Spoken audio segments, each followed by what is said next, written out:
Hello dear students, welcome to Bajirao Ias Academy interview guidance program. So in this lecture we are going to discuss about a very important article that is given in today's newspaper. So this article is about conflict in West Asia or Middle East. So this article is talking about the conflict which has been started in Middle East has started spreading, where new countries, new regions and even new parties have been started involving or intervening in this conflict. So in this particular lecture we are going to deal with three major or important questions. So the first question is, how has a confrontation between Israel and Hamas snowballed into a regional security crisis? We all know that first this crisis was started as a crisis between Hamas and Israel, and now this crisis has started spreading across West Asia, where new parties have been started involving every day. So therefore, how this crisis has snowballed into a regional security crisis where different parties are started intervening into this. The second major question we are going to deal with is about who are the key players in operation and why are they pulling in different directions. So it is also very important for us to understand the key players who are involved in this conflict. Okay, so how the involvement of different players, different parties in this conflict pulling this crisis into different directions. So this is also a very important in this context. And what are the apprehensions of a prolonged war for the region and for the world, especially the present global order? See, these are the three major questions that we are going to deal with in this specific lecture. So apart from that, we will also briefly understand the impact of this conflict on India as well, right? So firstly, if we understand this conflict, if we take this conflict into the perspective, now West Asia is in flux. West Asia has been facing a lot of crisis, or it is facing conflicts in different regions. So when I say conflicts, now there was a Hamas and Israel attack, even proxy groups and even militant groups like Hezbollah, Hamas and even Houthis, they started attacking US forces and Israel and US backed vessels in Red Sea. And Hezbollah also started attacking Israel. And apart from that, there were also several militant groups in Syria, Iraq. They were backed by countries like Iran. So they are also taking this as an opportunity, right? So in this context, we can say that West Asia is in flux, and we can see that there is a growing instability in Middle East. Now, earlier, Hamas attacked Israel, right? So Hamas attacked Israel, that led to the death of around 2,500 Israeli citizens. Okay, so earlier it was considered as a direct military confrontation between Israel and Hamas. So it was not considered as a full blown war. Rather, it is a military confrontation between these two. One is Hamas, a militant group, and Israel. And now this conflict between Hamas and Israel has snowballed into a regional security crisis. So that further leads to the regional instability. So there were different militant groups within the region. So apart from different militant groups, there are also state actors. For example, when we talk about militant groups, Hezbollah, Houthis, and state actors like Iran, Pakistan, and even the US are now part of this expanding conflict. So all these parties are now part of this conflict apart from Israel. So therefore, in this context, we can see that Middle East, there is an unfolding of crisis or conflict or even instability. Now, after Hamas attack on Israel, Israel has announced war on Gaza, because Gaza is a region which is controlled by Hamas. Right, so Israel has announced war on Gaza. So that led to killing of around 24,000 people in 10 days. So is actually a continuing with no foreseeable end. So in fact, this attack of Israel has been further continuing. Israel's attacks on Gaza has been further continuing. So there is no end to this crisis. If we look at the future, there is no end to this conflict, and this has been creating a kind of a conflict or security crisis and regional instability within West Asia, and it has been further widening. Right, so this is briefly about the West Asia conflict or crisis. Now we need to understand how this Israel-Hamas war has actually spilled over. It has actually spread to the other countries, or other parties are also involved in this crisis, that led to a larger Middle East instability. So we all know that after Hamas attack on Israel, Israel has launched a full-blown attack, a full-blown war on Gaza. Right? So this was happened after Hamas cross-border attack that led to the killing of around 2,500 Israeli citizens. Okay, so this led to the conflict spilled over beyond Palestine. Now, when we say that the conflict has spilled over beyond Palestine, that different parties like Iran, Houthis, Hezbollah, Hamas, Pakistan, Iran, so different parties have started involving into this conflict. So therefore, this conflict has started spreading beyond Palestine. So when we talk about a militant group called Hezbollah, so this is a major militant group in Lebanon. Okay, so please identify the location of Lebanon. So this is very important. Lebanon is located north of Israel, and it shares its borders with Mediterranean Sea. Now Hezbollah is a militant group, but it is a Shia group. So please remember, Iran is a Shia majority country. So therefore, Iran has been supporting Shia militant groups like Houthis and Hezbollah. So therefore, in this context, Hezbollah is also backed by Iran, and Hezbollah has actually fired rockets at Israeli forces. This is in solidarity with the Palestinians.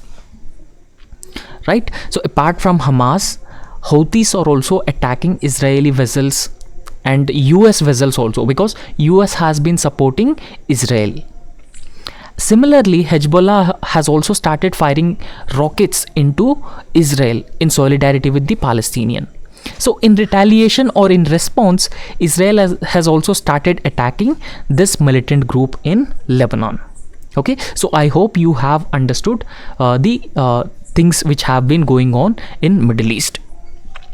So however, now we have been talking about Iran, Israel, Palestine, particularly Gaza, Hamas in Gaza, Houthis in Yemen, and Hezbollah in Lebanon. So apart from this, there are also other parties who are involved in this case. So they are largely silent. They are not yet fully involved into this conflict. For example, the Arab countries. So these countries are largely silent over this conflict. So they are upset with the Israel's indiscriminate bombing. Right? So Israel has started bombing Gaza indiscriminately. However, all these Arab countries are upset over this bombing, because they have chosen diplomacy rather than war. So they wanted to deal with Israel in a diplomatic way rather than going for a war. So this is a lesson which has been learned by these Arab countries from the history. So therefore, they have stuck to the path of diplomacy to turn up pressure on the Jewish state. So they wanted to further step up the pressure on the Jewish state. Okay, so the Iran-backed militias elsewhere opened new fronts. For example, Houthis in Yemen. So this is also a Shia militant group in Yemen. So they also started attacking commercial vessels in Red Sea. Now, if you look at the location of Yemen, so it also shares its borders with Red Sea. So Yemen has a coast of Red Sea, and this coast is controlled by this militant group called Houthis. So in solidarity with the Palestinians, similar to Hezbollah, they have also started attacking vessels which have been going through Red Sea, and those vessels belong to US or Israel, or allies of these two countries. So in this context, you have to locate where exactly is Red Sea located. Okay, so Red Sea, which connects Mediterranean Sea. Okay, so if you understand this carefully, this is Mediterranean Sea, and this is Red Sea, and here you can see the Suez Canal. Okay, so this is where the Suez Canal is located, and this is where the Red Sea, and here you can see the Bab el Mandab, and here at Bab el Mandab you can see Yemen. Okay, so this is the location of Yemen, and with this it is connected with the Arabian Sea. Okay, so this Red Sea, which connects Mediterranean Sea with the Arabian Sea through the Suez Canal and the Bab el Mandab. So this is the location of Bab el Mandab. See, these terms are very, very important for your geography. Okay, particularly for prelims examination. So please identify where is Bab el Mandab is located, and what are the countries which have been sharing its borders with Red Sea, not on the eastern coast but also on the western side as well. Okay, so if you understand, this is Red Sea, and this is Suez Canal, and here you can see Mediterranean Sea, and this is Red Sea, and this region is called as Gulf of Aden, and this is Bab el Mandab. Okay, so this narrow strait, so this is called as Bab el Mandab. Okay, so please, if you wanted to take a screenshot of this, please take a screenshot of this. Please understand and also identify the countries which have been sharing borders with the Red Sea. Now, so if we come to this discussion, we understood that different parties have started intervening in this conflict. Houthis started attacking the vessels which have been passing through Red Sea in solidarity with the Palestine, and Hezbollah has also started involving in this war. So because of the continued attacks on vessels in the Red Sea by these Houthi forces, so that has impacted traffic in Red Sea. Okay, now so US, here you have to understand the role which US plays. US has continuously supporting Israel on its war against Gaza, and in fact US has also started carrying out airstrikes in Yemen targeting Houthi positions. Now, why US has targeted Houthi positions? So there are different reasons, because Houthis have been targeting the vessels of US and the vessels of US allies. Because of this reason, US has conducted airstrikes in Yemen, and Israel has also carried out multiple strikes inside Syria and Lebanon. So that has led to killing of Hamas, Hezbollah and Iranian commanders. So they are mostly responsible for the retaliation, for the response against Israel's attacks on Gaza. So Israel has also carried out airstrikes in these countries. So all these factors have led to the larger instability in the region. Okay, so this instability has continues to spread. The Islamic State terror group attacks the memorial event of Qasem Soleimani. So he was actually an Iranian general assassinated by US. So he was assassinated by US last year, 2022. Okay, so that has led to the a lot of tensions between US and Iran. So in this memorial event of Qasem Soleimani, the jihadi group Islamic State, it has attacked this memorial event that has led to the killing of more than 100 people. Okay, so therefore this points out to the fact that instability has been growing in Middle East. And apart from instability, you can also understand that earlier Islamic State of Iraq and Syria was one of the biggest terror organization in Middle East. So it has deep pockets within the region. So therefore there is a chance that this group may take this opportunity to further revive itself. Okay, so taking this instability as an opportunity. Okay, there were also fears about this. Now because of this regional and domestic pressure, so Iran also carried out strikes against Iraq's Kurdistan, Syria and Pakistan, claimed to have hit a Mossad operational center and Sunni Islamist militants. So Mossad is an intelligence agency of Israel and militant organizations, Sunni militant organizations, because Iran is a Shia majority country, and there were different Sunni militant groups which have been targeting Iran. So this is what Iran's perception about carrying out recent air strikes or missile strikes against the Kurdistan forces in Iraq and Syria and even Pakistan. So in retaliation to Iran's strikes against Pakistan, Pakistan has also carried out air strikes on Iran on January 18. Okay, so I hope you have understood the background of this. Now in this context we need to understand who are the main players in this conflict or crisis. So who are the main players? The main players in this conflict are Iran, US and Israel.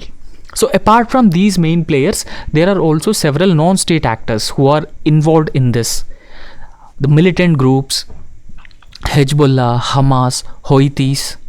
So these are major militant groups who are also involved in this conflict, and several other non-state actors have also started involving or intervening in this conflict, thereby spreading this conflict beyond the Palestine. So however, what was the Israel's response to the present conflict? So Israel says that it has a right to attack Gaza until it meets its objectives. So what are the objectives of Israel? Firstly, dismantling Hamas, because Hamas is a militant organization and Hamas has carried out cross-border attacks on Israel. So this was the first objective of Israel. And the second objective is releasing all the hostages. So when Hamas militant group carried out cross-border attacks on Israel, it has also taken few Israeli citizens as hostages. So they are still under the custody of Hamas. So because of this reason, Israel has one of its objective as release of all the hostages by the Hamas militant group. So however, in this context, Iran is the main backer of all anti-Israeli actors in West Asia. All anti-Israeli forces, for example, we talk about Hezbollah, Hamas and even Houthis.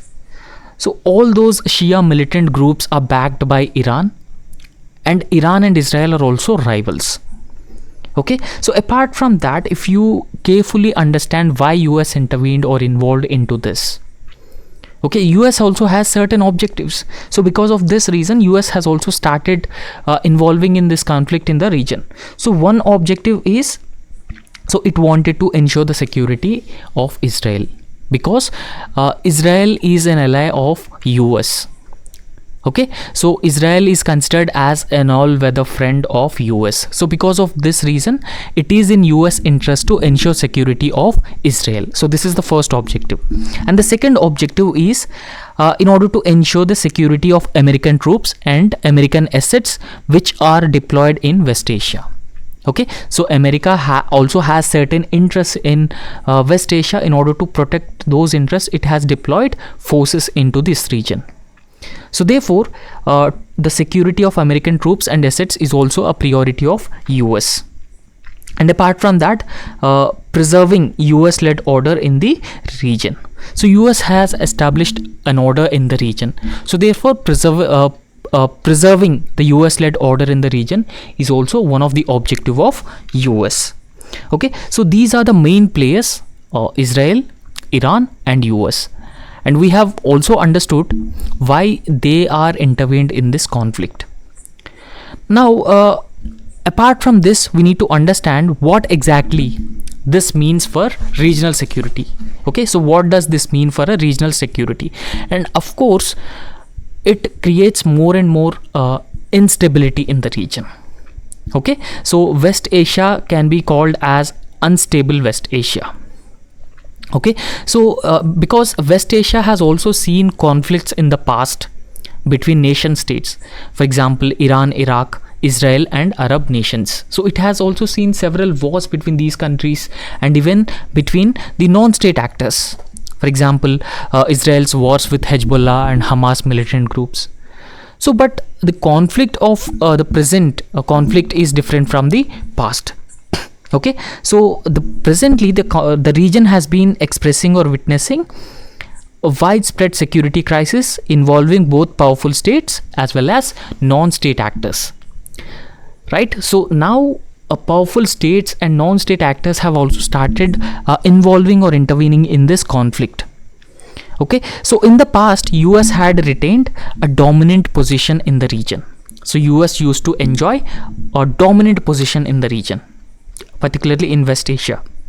So therefore, when it enjoyed dominant position, it used to shape the geopolitical outcomes, and American rivals were wary of breaching the red lines. So when US used to enjoy a dominant position, so there are a few rivals for US as well, and they are wary of breaching the red lines because of US dominance, US presence, because it is one of the powerful country in the world. Okay, so this was the backbone of US led order in the West Asia. What is this? American rivals wary of breaching those red lines is actually the backbone of the US led order in West Asia. So therefore this current crisis has suggested that the old order is in tatters. So the old order is no longer exists in the region. So this is what this article has been saying, because US presence or US dominance has been declining at a faster pace. So therefore in this context, Iran has been flexing its military muscle through the cross-border talks. Okay, so the cross-border attacks. I mean, when we say cross-border attacks, Iran has conducted cross-border attacks on Syria, Iraq, particularly the Kurdish factions, and even the Sunni militants in Pakistan. And Houthis have also challenged the US ability to provide security to one of the world's busiest shipping routes. So earlier we talked about the Red Sea trade route. So this is one of the world's busiest shipping routes, and US is also failed to provide security in this region. And in fact, India has deployed vessels to this region in order to ensure that those ships are not attacked or hijacked. So Arab countries remain American allies, but are increasingly frustrated with the American stance or Washington's unconditional support for Israel of Israel's war on Gaza. Okay, so Arab countries, no doubt they are allies of US. So but they are not happy. They are not happy with what US has been doing in this region, how US has been supporting Israel in an unconditional manner. So therefore US, despite providing a lot of support for Israel, seems unable or unwilling to push Israel to end its disastrous war or bring back some stability. So there are no efforts from US that it can convince Israel and bring back some stability in the region. Okay, so this is also a major reason for conflict and further spreading of this conflict in the region. So therefore US, which largely failed to end the war, and it has picked the fight with the Shia militants as well, because it has conducted airstrikes in Yemen and even Iraq and Syria. So therefore in this context, the world's most powerful country has been acting like a disruptor in West Asia rather than guarantor of peace, stability and deterrence. Okay, so now US role in West Asia is not seen as a country which ensures peace, stability, deterrence in West Asia. Rather, it has been acting as a disruptor of peace in West Asia. So that symbolizes declining hegemony or declining power of US. Now in this context we need to understand the way forward. So what should be the way forward in this dispute? So the way forward should be, according to the experts, there's no immediate stability in the region. Okay, so there will be no attempts of establishing stability in the region. It will further continues. However, there is a scope that the Arab countries can play a crucial role. Even US can also play a crucial role in the region, convincing countries like Israel, and in fact countries like Saudi Arabia and Iran can come together. Okay, so they are diplomatic rivals, they are considered as rivals. So in this context, a peace deal between different parties or different proxies within the region will help stabilize the region. Particularly Iran and Saudi Arabia, UAE can play a larger role in the region. Okay, so this is what this article has been saying. Okay, so however, this article is not optimistic about any peace stability in the very near term. Okay, so that's all for this lecture, and if you like our work, please like our video and also subscribe to our YouTube channel. Thank you.